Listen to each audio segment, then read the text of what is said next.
प्रणाम, सत श्री अकाल, आदाब। मैं डॉक्टर लोकेश शर्मा, अधिवक्ता जिला एवं सत्र न्यायालय बुलंदशहर, आज पुनः उपस्थित हूँ पूर्व में किए हुए वादे के अनुपालन में आपको एक नवीन ज्ञानवर्धक विषय के साथ में, और आपको ऐसा नवीन ज्ञानवर्धक विषय आज हम लोग उकेरेंगे। मैं उद्बोधित करना चाहूँगा कि जो लगभग 80% समाज है वो कहीं ना कहीं इससे आपस में कुंठित है, अव्यवस्थित है। आज उसी पे चर्चा करेंगे। कल हमने जो चर्चा किया था, चर्चा बहुत महत्वपूर्ण थी। चर्चा थी 156(3) सीआरपीसी में, 156(3) सीआरपीसी में अपराध का संज्ञान नहीं ले सकते मजिस्ट्रेट। मैंने कई सारी रूलिंग्स माननीय सर्वोच्च न्यायालय द्वारा प्रतिपादित एवं तेलंगाना हाईकोर्ट द्वारा प्रतिपादित रूलिंग्स, इनके माध्यम से, इनके साइटेशंस के माध्यम से मैंने आपको बताने का प्रयास किया था। आज विषय है हमारा SC/ST एक्ट के दुरुपयोग पर गुजरात हाई कोर्ट एवं छत्तीसगढ़ हाई कोर्ट द्वारा जो प्रतिपादित रूलिंग्स है, विधान है, जो साइटेशंस हैं, मैं उनके माध्यम से आपको ये बताना चाहता हूं कि इन दोनों माननीय उच्च न्यायालय द्वारा सुप्रीम कोर्ट द्वारा प्रतिपादित विधानों का हवाला देते हुए कैसे आश्वस्त किया है 80% समाज को,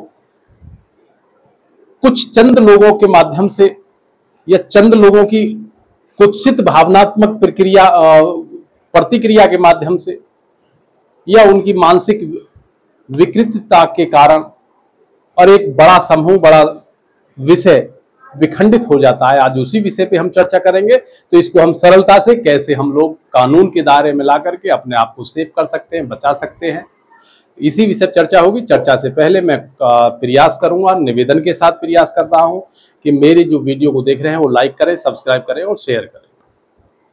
विषय मैंने आपको बताया।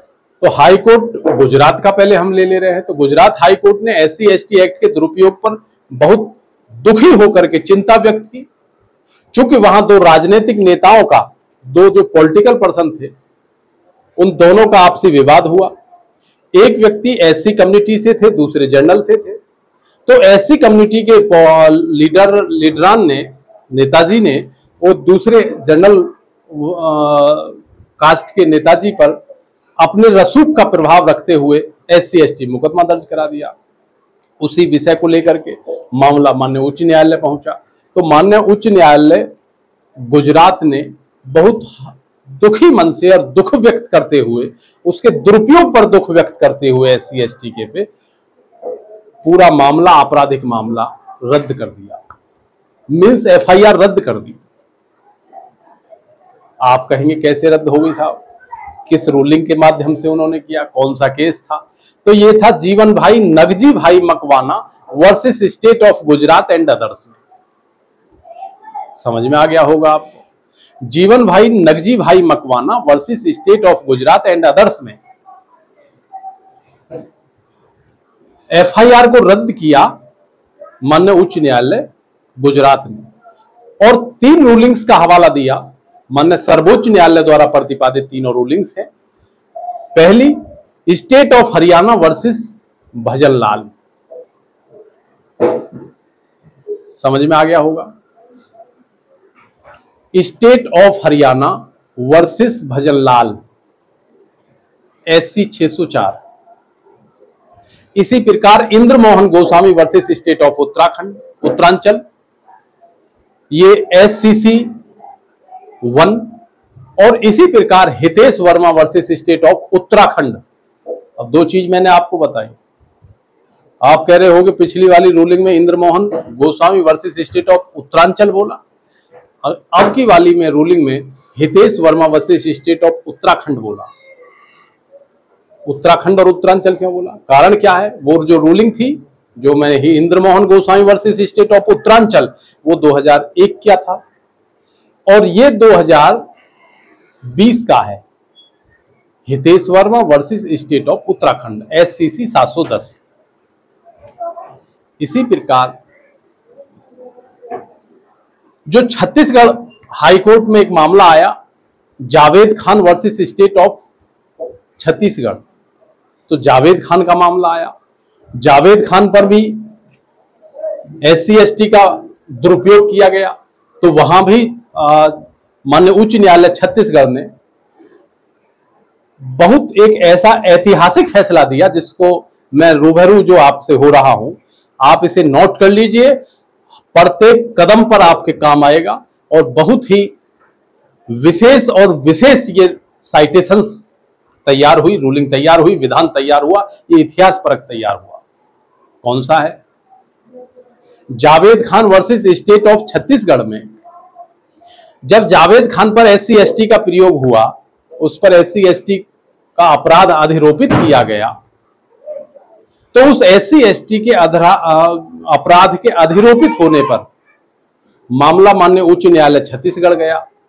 माननीय उच्च न्यायालय छत्तीसगढ़ में उन्होंने सेक्शन 438 CRPC को फाइल किया। सेक्शन 438 CRPC क्या है, मेरे प्रशिक्षु अधिवक्ता जानना चाहेंगे। सेक्शन 438 CRPC का है अग्रिम जमानत।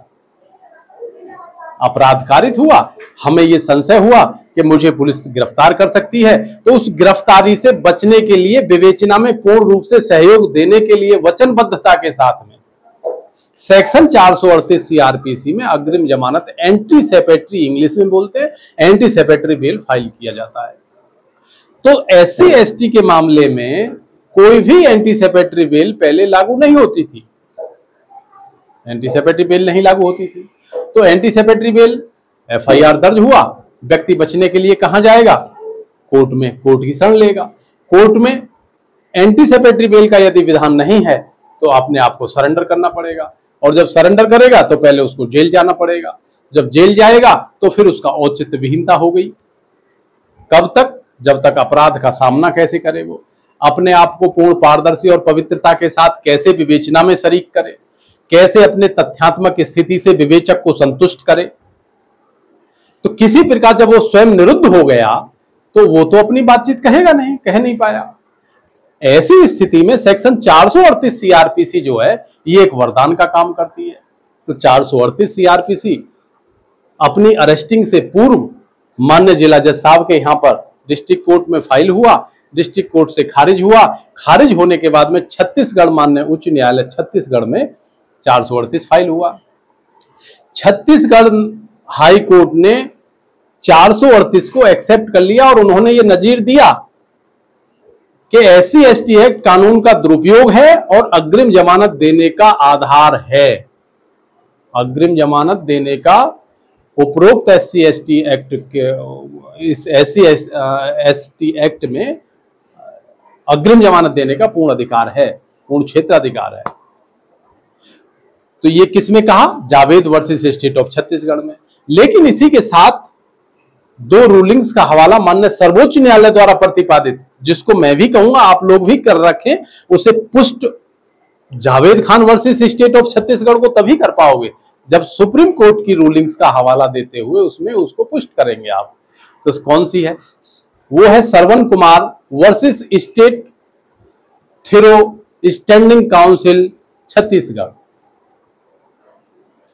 श्रवण Kumar and others versus state of Chhattisgarh through standing counsel, SCC 435 435।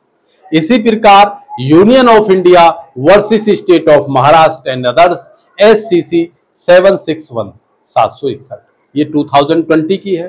तो इन रूलिंग्स का हवाला देते हुए आप लोग मेरे विचार से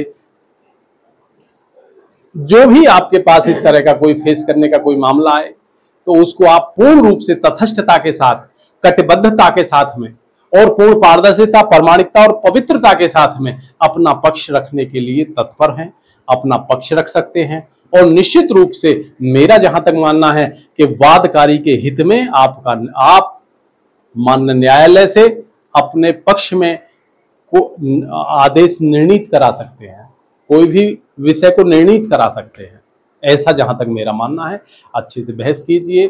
गर्मी बहुत अधिक है, हालांकि आज थोड़ी थोड़ी बूंदों ने भी अपना प्रभाव मौसम ने दिखाना शुरू किया है, तो बाहर मौसम ठंडा है कुछ, लेकिन अंदर से काफी उमस भरी स्थिति है तो कोशिश करें आनंद लें, लिक्विड लेते रहें, ठोस कम पदार्थ कम प्रयोग करें खाने में। तो ऐसी शुभकामनाओं के साथ, इन्हीं इच्छाओं के साथ, इन्हीं कामनाओं के संदेश के साथ में कल पुनः फिर होगी आपसे मुलाकात एक नवीन विषय के साथ। कल तक के लिए मैं लेता हूं आपसे विदाई। नमस्कार।